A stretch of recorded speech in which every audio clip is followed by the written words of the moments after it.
Hello, everyone, and thank you for joining me.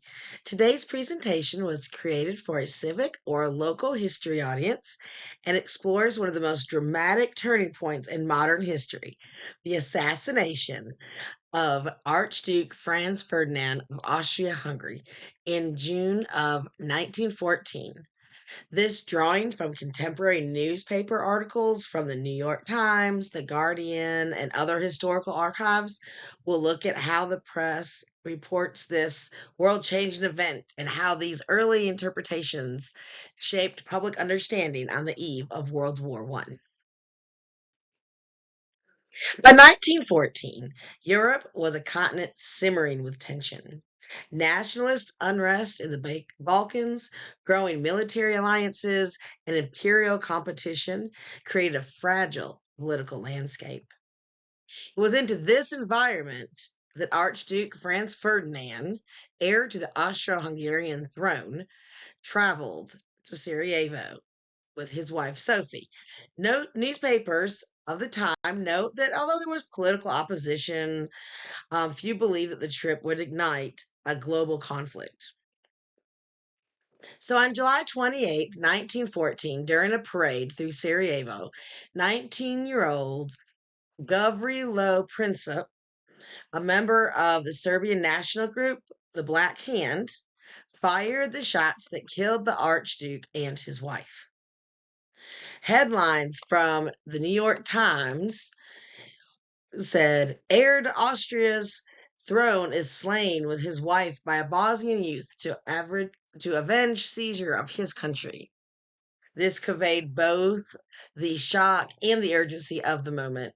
The Guardian, however, published a detailed account the very next day, emphasizing the political unrest between the Balkan states and the long-standing tensions between Austria-Hungary and Serbia. Yet none of these newspapers predicted the scale of the conflict that would follow this assassination. Contemporary reporting reveals a sense of confusion and misinterpretation. Early articles framed the assassination largely as an internal Austro-Hungarian issue or as another Balkan political tragedy, of which there were many. Few journalists foresaw how Hungary's ultimatum to Serbia, supported by Germany, would trigger the alliance system, which linked Russia, France, and eventually Britain. Newspapers in both the United States and Britain captured diplomatic notes, denials, hurried political meetings, showing how fast the situation escalated from regional incident to international crisis. The Library of Congress's Chronicling America's U.S. newspapers from July 28th to August 4th reveal a sudden swing from curiosity to alarm, with headlines such as "Thousands pray and weep in churches, foreigners," an American embassy in London helping hundreds of refugees from continent.